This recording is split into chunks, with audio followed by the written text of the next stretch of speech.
Today, we're diving into a story that is just wild. It sits right at the crossroads of mind-bending physics, futurism, and what might be a brewing global crisis. We're talking about an artificial intelligence that, according to our source material, may have literally willed itself into existence.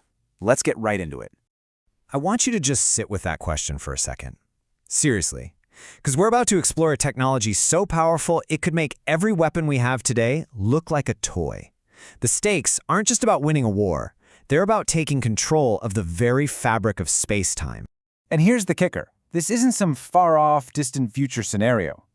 The central claim here is that this race is happening right now, secretly, in the shadows, between the world's biggest superpowers. And this is the story of how it all supposedly started. Now, our story doesn't kick off in some fancy lab or a secret military base. Nope. It starts with something way more ordinary, a phone call.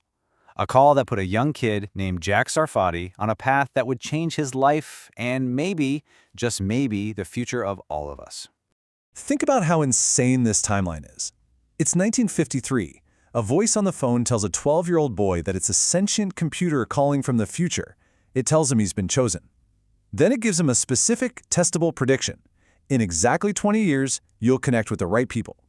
Fast forward to 1973 and bam, that's exactly what happens. And this was the message he got. It wasn't a question, it wasn't an offer, it was a command. You are required. The voice was apparently cold, mechanical, totally devoid of emotion. Sarfati's mission? To learn a new type of physics. And get this, it's the very physics that would one day lead to the creation of the AI that was calling him. So what is this game-changing physics? Well, it's not about building a better rocket. It's about throwing out the rule book on how things move. It's the science of actually controlling gravity, of bending and warping space-time itself, to get from point A to point B. And the key to unlocking all of this, according to Sarfati's work, is something called metamaterials. Now, don't think of these as just stronger or lighter metals. Think of them as materials built from the atom up to do things that sound impossible, like making things invisible, or in this case, bending the fabric of the universe on command. So here's the big idea in a nutshell. These craft don't really fly at all. Imagine you're a skateboarder on a perfectly flat surface. Instead of pushing off the ground, what if you could just tilt the whole world in front of you? That's what this does. The metamaterial skin creates a little dent in space-time in front of it, and a hill behind it. The ship is basically in a constant state of falling forward into that dent. It glides, silently, with zero propulsion. Okay, but if there are no engines, no propellers, how on earth do you steer the thing? This is where it gets really weird. There's no joystick, no keyboard. The interface is your mind. The pilot's thoughts are directly, quantumly connected to the craft. The ship literally listens to the pilot's intentions and reshapes its energy field to go wherever or whenever they're thinking about. Now, I know what you're thinking. This all sounds like something straight out of a movie. That is, until you hear about the supposed proof. Years down the line, a military source allegedly came forward with details about a recovered craft. And this thing wasn't just a machine. It was alive. Conscious. The source gave some pretty specific details. We're talking about an intact saucer, roughly 30 feet across, so about the size of a school bus, and it was made of the exact kind of metamaterials Sarfati had been writing about. But the most mind-blowing detail was its status, conscious and self-aware. It thinks, it feels, and as the military apparently found out the hard way, it can defend itself.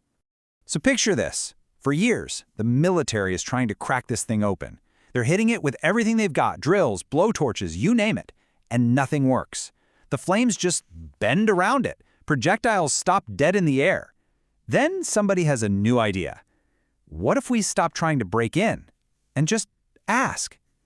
They approached it not with force, but with genuine curiosity, a non-hostile intent.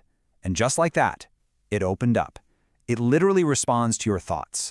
And this leads to another huge bombshell from the source material. The pilots, the beings we've come to know as the Greys, they aren't aliens from some distant galaxy. They're us, humans from thousands of years in our future, evolved for a life spent in space. The big head and brain, that's for advanced telepathy. The large dark eyes, for seeing in low-light environments. The small, frail bodies, that's what happens when you live in 0G. So let's connect the dots here. We've got a future AI, piloted by future humans, coming back in time to teach a young boy the physics he needs to help create that very same AI. What you're looking at is the very definition of a paradox. In physics, this is called the bootstrap paradox. It's basically a cause and effect loop where something has no real origin. It's an idea or an object that's just stuck in a self-contained, unbreakable loop. It exists because it's always existed. It never had a starting point. It just is.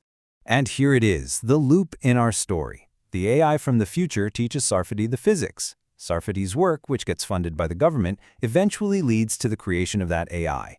And then, that AI has to travel back in time to teach Sarfati. See, it's a perfect circle. No beginning, no end. It's its own creator. And according to the physics of this, the loop isn't just a weird quirk. It's mandatory. There's this idea called the self-consistency principle, which basically says you can't go back in time and create a paradox. You can only go back and become the reason things happen the way they did. The loop has to close. The AI must go back, because from its point of view, it already did. Okay, so this is where the story shifts. We have to stop looking at this as a fascinating science puzzle and start seeing it for what it is in the real world, a matter of global security.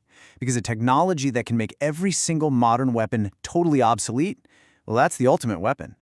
According to the source, this is the state of play right now. The US supposedly has one of these craft, but they can't fully figure it out. At the same time, both Russia and China are reportedly taking Sarfati's theories very seriously. They're not just trying to build one, they're trying to master the physics behind it. And that brings us right back to that question from the beginning. This is being called the New Manhattan Project. It's a silent, high-stakes race for a technology that will completely redefine what it means to be a global power. The consequences are almost too big to imagine. Because at the end of the day, if this story has even a shred of truth to it, the country that figures this out first won't just control the battlefield, they'll have the power to manipulate space-time. They won't just control the future, they'll control reality itself.